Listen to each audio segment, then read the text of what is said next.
Hello, everyone. Welcome back. This is the 9:30 a.m. keynote.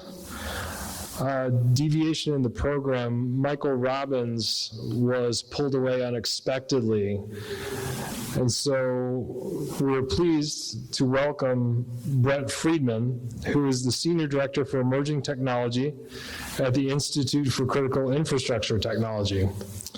Brett has nearly 2 decades of experience at the highest levels of government. A partner and head of government affairs at Gray Space Strategies, a strategic advisory firm, Brett's public service career includes serving as a legislative assistant for a congressman and as a presidential management fellow in the Department of Homeland Security.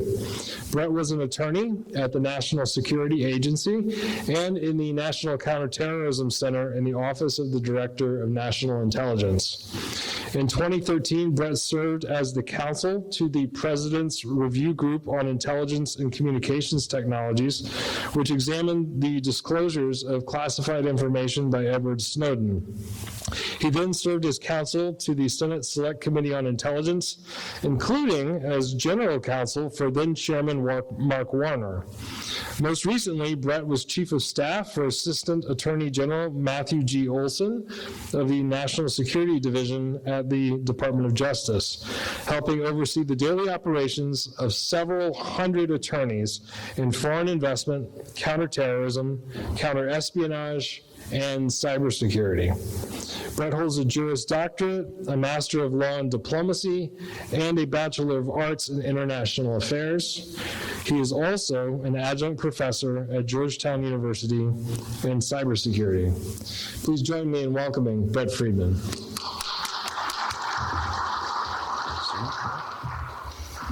Thank you, Austin. And those degrees just mean that I have a lot of debt and I've never been able to pay it off by being in the public sector. Sorry about the bait and switch. Hopefully that's not, people aren't rushing out that Michael's not here. Good morning. Thank you, Austin. Thank you, Dr. Bush, as well, and the team for inviting me here to CNU. I've never been before. It's a beautiful campus and a gorgeous day for the 13th Annual Homeland Security Symposium and Expo. I'm sure many of you were expecting to see my friend, Michael, but he was invited actually to go testify in Congress today. And despite advances in technology that we're all working on, couldn't find a way to be here 2 places at once. I will do my best to live up to the high expectations. Over the next 2 days, you will explore a theme that defines the modern security landscape: artificial intelligence, data analytics, and emerging threats. We're joined today by experts in government, industry, academia, and the next generation of leaders from CNU's esteemed academic programs. This morning, I hope to just set the stage for the upcoming discussions. I know we're at the beginning of this 2-day event. So to do so, I think we must confront the reality of the modern battlefield. One that is no longer confined to the digging of trenches in foreign countries, but instead it's one that extends to data centers, to commercial supply chains, to civilian infrastructure. Specifically, I want to focus on 3 defining characteristics of the new era. The first being the staggering pace of technological change that we're all experiencing. Second, the market shift in innovation from government to the private sector. And third, the increasingly dangerous blurring of any distinction between military and civilian targets. So as it relates to the first, the technological leaps in modern warfare, as you can see from the chart, kind of the beeline up in terms of advancements, we have to acknowledge the sheer velocity of technological advancement. We're witnessing unprecedented advances in artificial intelligence, autonomous systems, including robotics, quantum computing, directed energy, and hypersonics, and that just names a few. In particular, AI has reached a point where it can synthesize language, equations, and environmental data to provide answers and operational insights far beyond the computational power and speed of the human brain. We're no longer dealing with simple software or scripted machines. Modern robotics and autonomous systems are deeply networked platforms that combine advanced sensors, cloud connectivity, and physical actuation, allowing them to sense, map, and directly manipulate the physical world. In recent conflicts, particularly the war in Ukraine and now Operation Epic Fury, we've seen these innovations transform the tempo of war. Drones paired with AI are able to navigate autonomously, process immense amounts of battlefield information, and execute operations with terrifying efficiency. Unmanned aerial vehicles can go from a concept to a tested prototype in literally a matter of weeks, if not days, particularly as you've seen that happen in the Ukraine battleground, entirely upending traditional military acquisition timelines, which were decades in existence, and doing so with a cost efficiency that has thrown traditional economics of warfare literally out the window. The second disruptive characteristic of this era is where those leaps are coming from, and this is important to distinguish. Historically, military research development drove technological innovation. It came from the federal government. Think Los Alamos, the Manhattan Project. This would later trickle down to the public. The internet, GPS, and yes, the microwave oven were all born in defense laboratories as spin-off technologies. Today, however, that dynamic has completely reversed.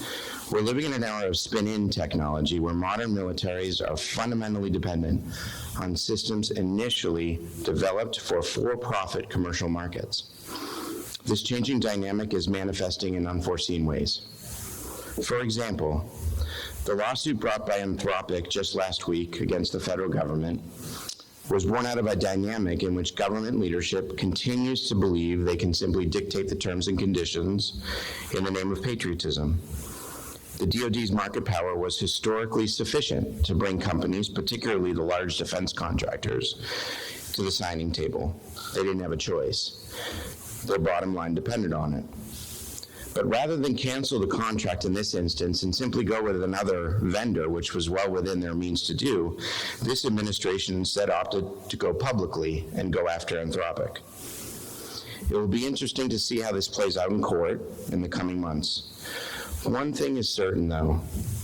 The issue isn't going away, and I anticipate Sam Altman and OpenAI, the vendor with whom they went alternatively, to come up with the same fork in the road where he's going to have to make a similar difficult decision.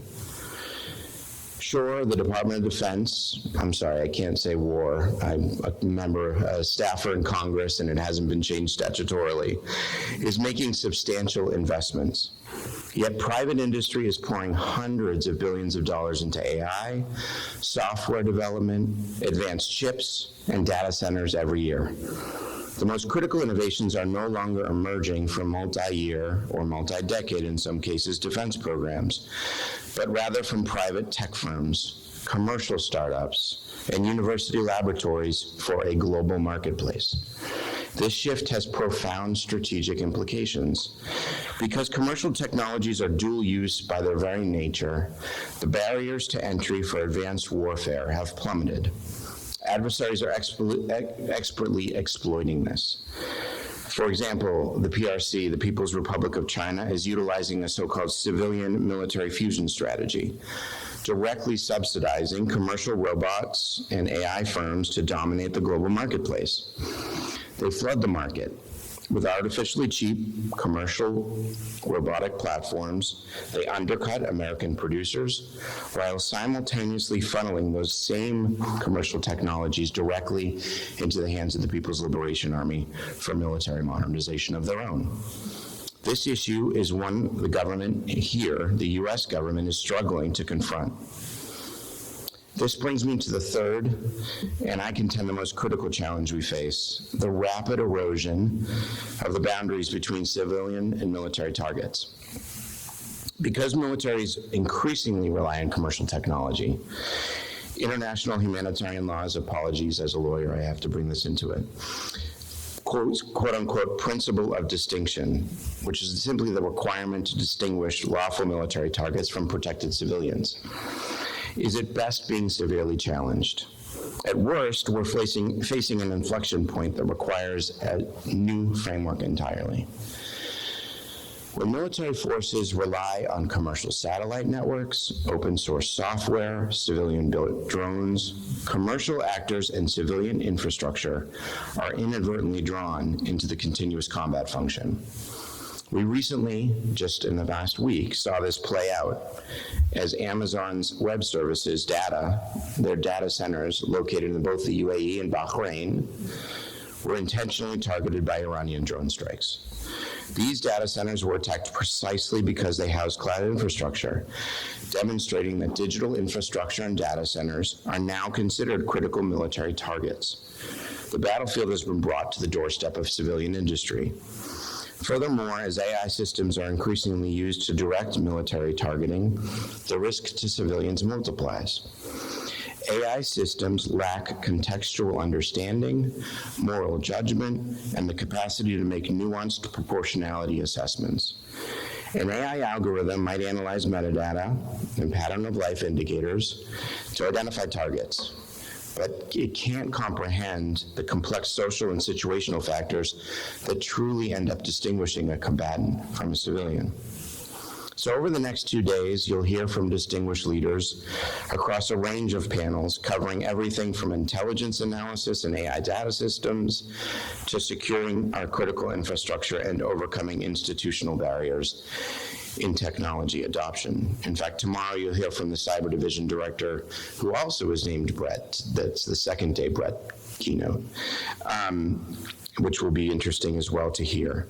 As you listen, debate, and network, I ask you to keep this dual-use dilemma at the forefront of your minds. The technology's here. It's already in the hands of the private sector.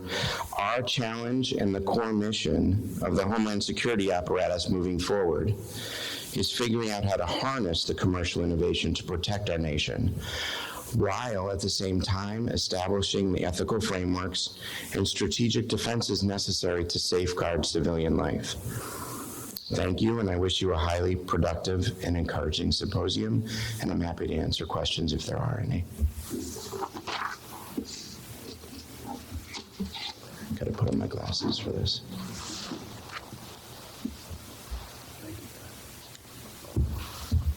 Any questions? Do we have a mic runner? It wasn't sufficiently getting your brainwaves going. Come on. You already answered all my questions. Yeah, right. I wish. I have a question.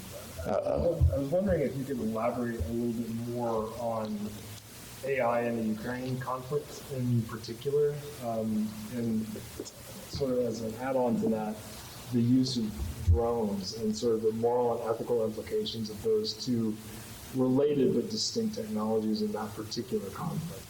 Yeah, I mean, they're dealing with it in a much more kinetic and iterative fashion. They are forced, from a survival standpoint, to simply make decisions on the snap. And I think there is an integration that is happening whether they intended it to or not as it relates to AI being incorporated into the drone systems. So we commercial companies, some folks perhaps in this room, were part of efforts to be able to put forth kind of the first-rate drone technology in the U.S., in the Ukraine battlefield, and it was essentially useless from the start.